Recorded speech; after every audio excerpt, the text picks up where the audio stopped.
नमस्कार दोस्तों, देव education and news channel में आपका स्वागत है। आज के वीडियो में पढ़ेंगे हम प्रेजेंट कंटिन्यूअस के बारे में। पहचान पढ़ेंगे, मुख्य क्रिया पढ़ेंगे और उसके जो सहायक क्रिया होती है उसको भी पढ़ेंगे। साथ में स्ट्रक्चर के साथ साथ हम एग्जाम्पल भी क्लियर करेंगे।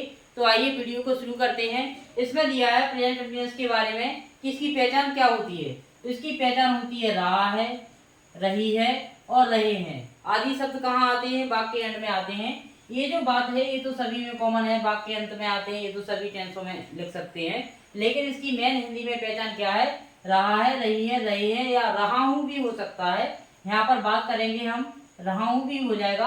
अब इसमें बात करेंगे कि इसकी सहायक क्रिया क्या होती है, क्योंकि अलग अलग टेंस की अलग अलग सहायक क्रिया होती है और मुख्य क्रिया के फॉर्म भी अलग अलग आते हैं। तो इसकी सहायक क्रिया 3 होती है। कौन कौन सी? एज होती है और आर होती है और एम होती है। अब हमें पता करना है कि एज का यूज कहाँ करते हैं, आर का यूज कहाँ करते हैं और एम का यूज कहाँ करते हैं। तो आपको हम बता दें कि एज का यूज कहाँ करते हैं? सिंगुलर सब्जेक्ट के साथ करते हैं, मतलब एक वचनकर्ता के साथ हम एज का प्रयोग करते हैं। अब एक वचनकर्ता होते कौन कौन से हैं? जिसमें कोई एक व्यक्ति या एक वस्तु या कोई एक ऐसी बोध होता है तो हमें एक से पता चलता है। यहाँ पर ही, सी, इट या नेम, इनके साथ क्या आएगा? एज आएगा। अब बात करते हैं इसमें आर के। आर का यूज कहाँ करते हैं? तो आर जो हेल्पिंग वर्ब है उसका यूज करते हैं हम प्लूरल सब्जेक्ट के साथ, मतलब बहुवचनकर्ता के साथ आर सहायक क्रिया का प्रयोग करते हैं हम। तो यहाँ पर हम बात करें कि बी मिस हम होता है, ये भी तो प्लूरल सब्जेक्ट है। यू, दे, इनके साथ क्या करेंगे? हम आर का करेंगे। यानी कि मेन बात इसमें ये याद रखना है कि एज का प्रयोग एक वचन के लिए, आर का प्रयोग बहुवचन के लिए और एम का प्रयोग केवल पर्सनल आई के लिए होता है। एम का प्रयोग करते हैं केवल आई के साथ, मतलब आई सब्जेक्ट यदि किसी सेंटेंस में आता है तो आप एम का प्रयोग करेंगे और प्लूरल सब्जेक्ट के साथ आप आर का प्रयोग करेंगे और सिंगुलर सब्जेक्ट के साथ आप इज का प्रयोग करेंगे। ये बेसिक चीज की पहचान है। टेंस में क्या होता है? हेल्पिंग वर्ब, मुख्य क्रिया, ये दोनों बातें याद होनी चाहिए तो आपको दिक्कत नहीं आएगी। अब इसमें याद रखना है मुख्य क्रिया। मुख्य क्रिया का कौन सा फॉर्म आता है?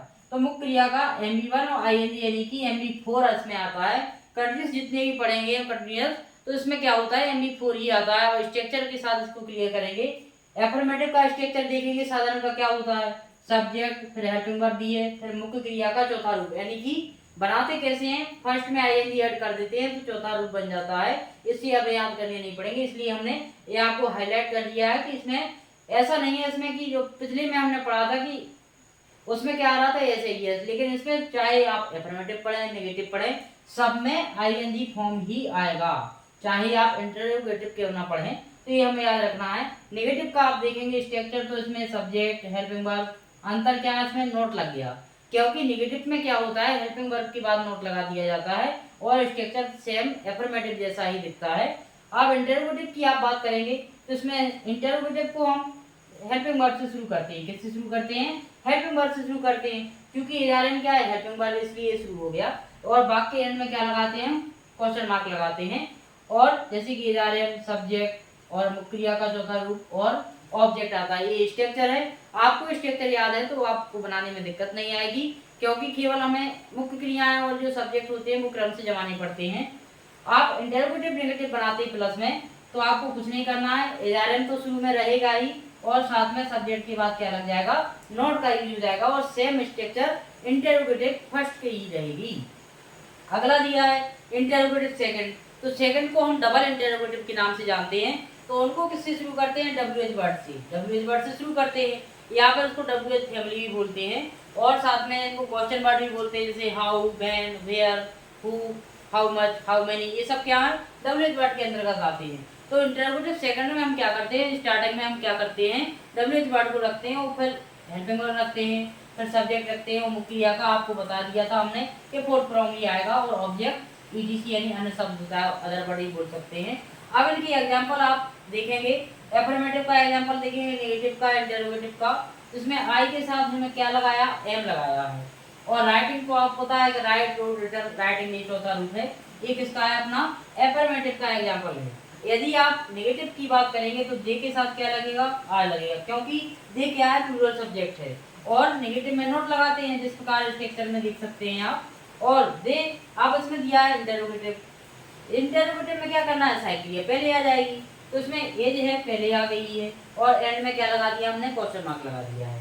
और इसमें यदि नेगेटिव और इंटरोगेटिव प्लस में बनाना है तो सब्जेक्ट के बाद नोट आ जाएगा, जैसे कि हमने स्ट्रक्चर में देखा है। तो इस प्रकार से आप कर सकते हैं। यदि डबल इंटरोगेटिव बनाना है तो आप कोई सा भी क्वेश्चन वर्ड ले ले, उनको हम सबसे पहले रखेंगे और सेम फर्स्ट वाले का जैसे स्ट्रक्चर होता है वैसे ही मान रखते जाएंगे। यहाँ पर बात करेंगे स्पेलिंग रखते जाएंगे। तो इस प्रकार से प्रेजेंट कंटीन्यूअस के बारे में हमने पढ़ा है। अब इसमें बात याद रखने की क्या होती है कि क्या चीज याद रखनी है हमने टेंस में, आता कैसे है, इसकी हमें मेन तो हेल्पिंग वर्ब याद होना चाहिए और मुख्य क्रिया का फॉर्म याद होना चाहिए। स्ट्रक्चर तो यदि आपको हेल्पिंग वर्ब और मेन वर्ब याद है तो स्ट्रक्चर तो आप हर टेंस के बना लोगे, उसकी कोई समस्या नहीं है, वो कॉमन होते हैं सभी के। केवल हेल्पिंग वर्ब और मुख्य क्रिया बदलती है और पहचान बदल जाती है। तो इस प्रकार से आप करेंगे।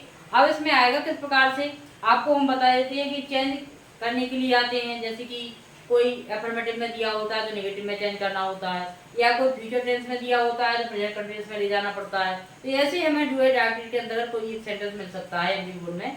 इस प्रकार से आपको याद रखना है। यदि आप पिछली क्लासों को देखना चाहते हैं तो हमारे प्लेलिस्ट में जाकर उनको देख सकते हैं और बेसिक से पढ़ सकते हैं।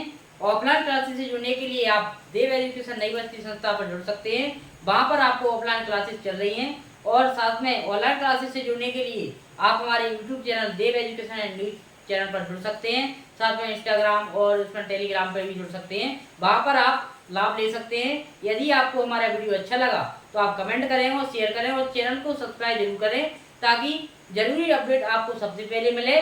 Thank you for watching. बहुत बहुत धन्यवाद।